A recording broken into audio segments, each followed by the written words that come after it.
नमस्कार विद्यार्थी मित्रांनो, व्यंकटेश एज्युकेशन अँड संस्कृती या आपल्या चॅनलवर सर्वांचे सहर्ष स्वागत आहे। आजच्या व्हिडिओमध्ये आपण सर्व शालेय स्पर्धा परीक्षांसाठी उपयुक्त असे गणित या विषयातील काही महत्त्वाचे प्रश्न आजच्या व्हिडिओमध्ये आपण सोडवून घेणार आहोत। व्हिडिओ सर्वांनी शेवटपर्यंत बघा, कारण यातील प्रत्येक प्रश्न आपल्या परीक्षेच्या दृष्टीने महत्त्वाचा आहे।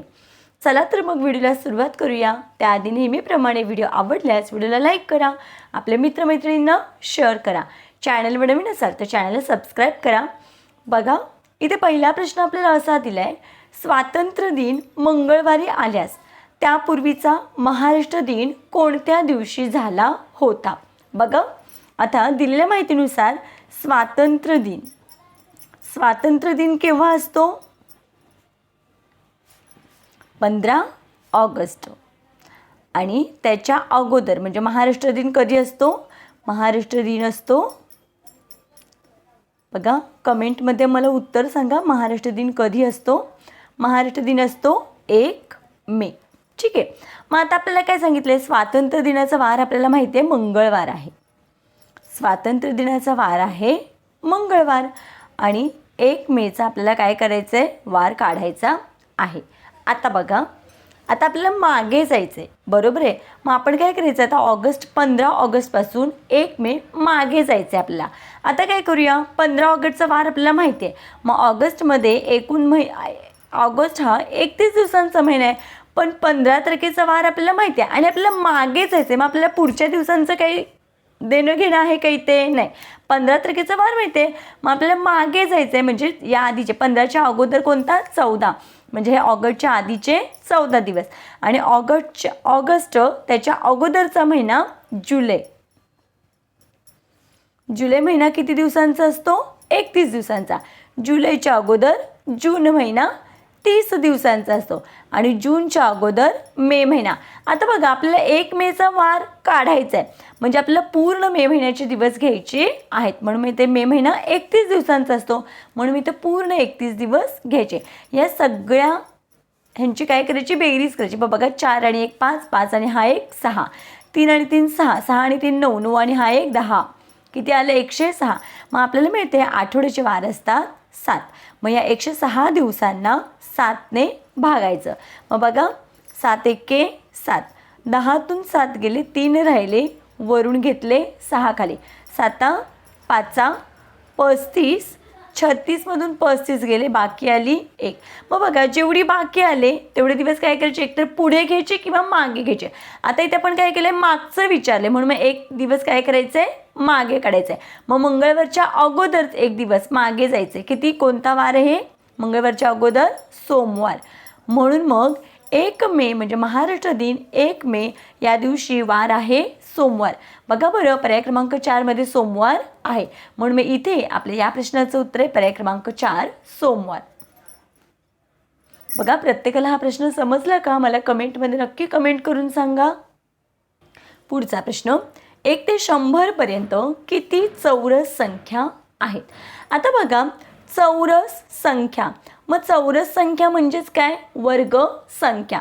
मग बघा, 1 ते 100 मध्ये कोणकोणत्या संख्यांचे वर्ग? तर बघा, 1 चा वर्ग 1, 2 चा वर्ग 4, 3 चा वर्ग 9, 4 चा वर्ग 16, 5 चा वर्ग 25, 6 चा वर्ग, बघा इथे मी लिहिते, 1 चा वर्ग 1, 2 चा वर्ग 4, 3 चा वर्ग 9, 4 चा वर्ग 16, 5 चा वर्ग 25, 6 चा वर्ग 36, 7 चा वर्ग 49, 8 चा वर्ग 8 8 64, 9 चा वर्ग 81 आणि 10 चा वर्ग 100। मग बघा, आपल्याला 1 ते 100 पर्यंतच विचारलेत, मग इथपर्यंत 100 पर्यंत हेच वर्ग आहेत, याच वर्गसंख्या आहेत। मग किती आहेत? तर बघा, 1 2 3 4 5 6 7 8 9 10, मग किती आहेत वर्गसंख्या? किती आहेत? तर 10च आहेत या, म्हणून मी ते 10 कुठे आहे पर्याय? तर बघा, पर्याय क्रमांक 2 मध्ये 10 आहे, म्हणून मी इथे आपल्या प्रश्नाचं उत्तर आहे पर्याय क्रमांक 2 10। तिसरा आणि खूप महत्त्वाचा आणि जर सूत्र माहीत असेल तर सगळ्यात सोपा प्रश्न, बघा, 2 ग्रोस कागदातून 10 दस्ते कागद विकले तर किती कागद शिल्लक राहिले? मग बघा, यासाठी आपल्याला आधी एक ग्रोस म्हणजे किती कागद आणि एक दस्ता म्हणजे किती कागद ते माहीत असणं गरजेचं आहे. मग बघा बरं इथे एक ग्रोस म्हणजे किती कागद? एक ग्रोस म्हणजे 144 कागद. हे झालं एका ग्रोसचं. आता एक दस्ता, मग बघा एक दस्ता म्हणजे 24 कागद. हे झालं एक दस्ता म्हणजे 24 कागद. आता आपल्याला काय सांगितलं आहे? 2 ग्रोस कागदातून. मग एक ग्रोस म्हणजे जर 144 कागद असतील तर 2 ग्रोस म्हणजे काय? याला काय करायचं आहे? 2ने गुणायचं आहे. मग बेचोक 8, बेचोक 8, बे एक्के बे, 288 कागद. हे झाले 2 ग्रोस कागद. इथे काय सांगितलं आहे? या कागदांमधून 10 दस्ते कागद विकले. मग बघा एक दस्ता म्हणजे एक दस्ता म्हणजे 24 कागद. मग 10 दस्ते म्हणजेच किती? या दोघांचा गुणाकार. मग 24 10 240 कागद. हे झालं आता दस्त्याचं. आता बघा एकूण कागद आहे 288, त्याच्यामधून 10 दस्ते म्हणजे 240 काय केलेत? कागद विकलेले आहेत. विकले म्हणजेच कमी झाले ना, वजा बाकी.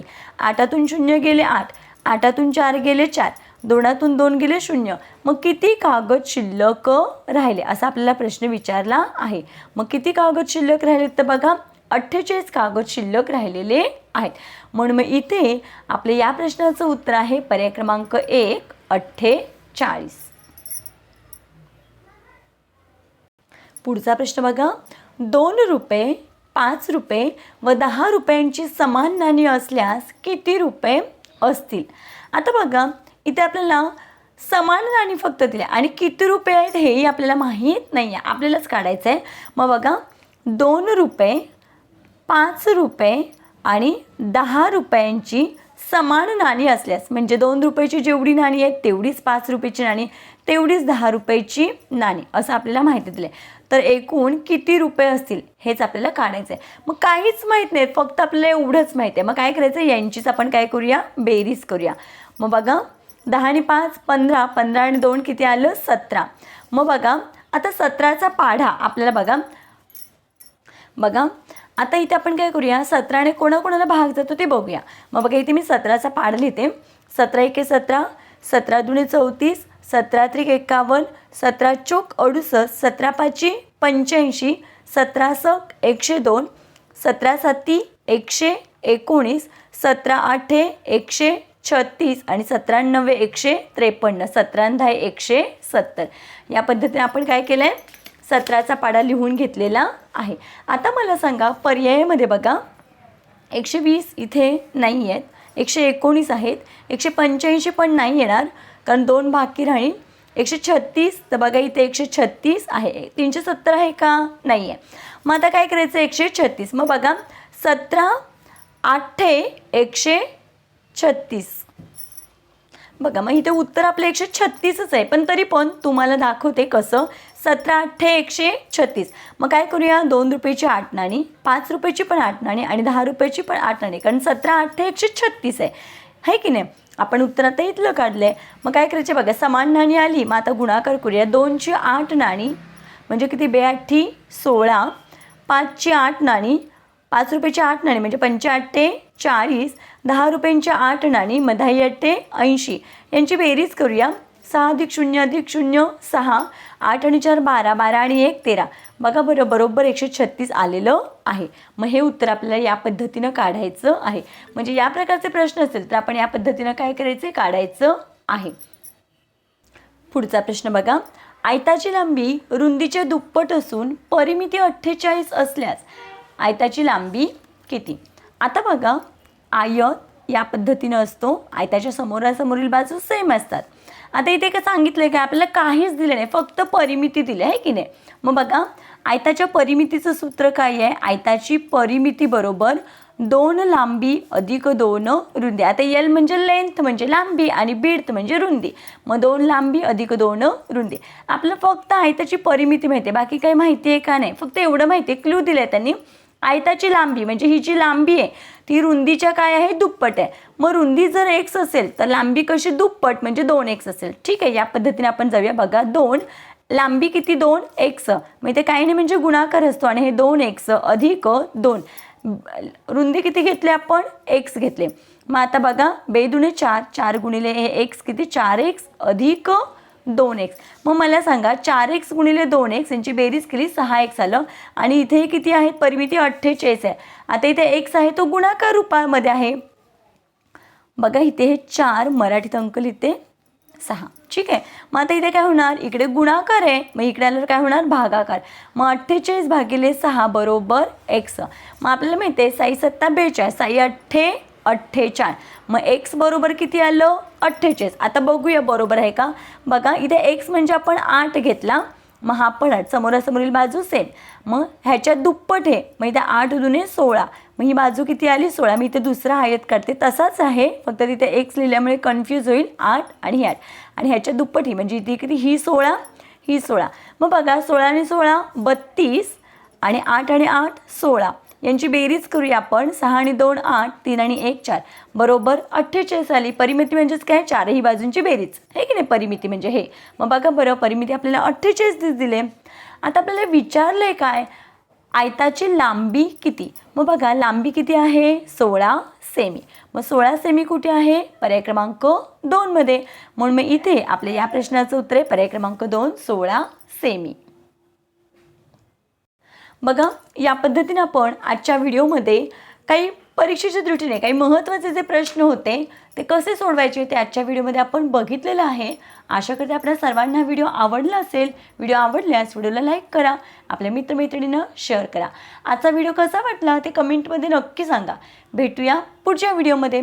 तोपर्यंत नमस्कार. थँक्यू.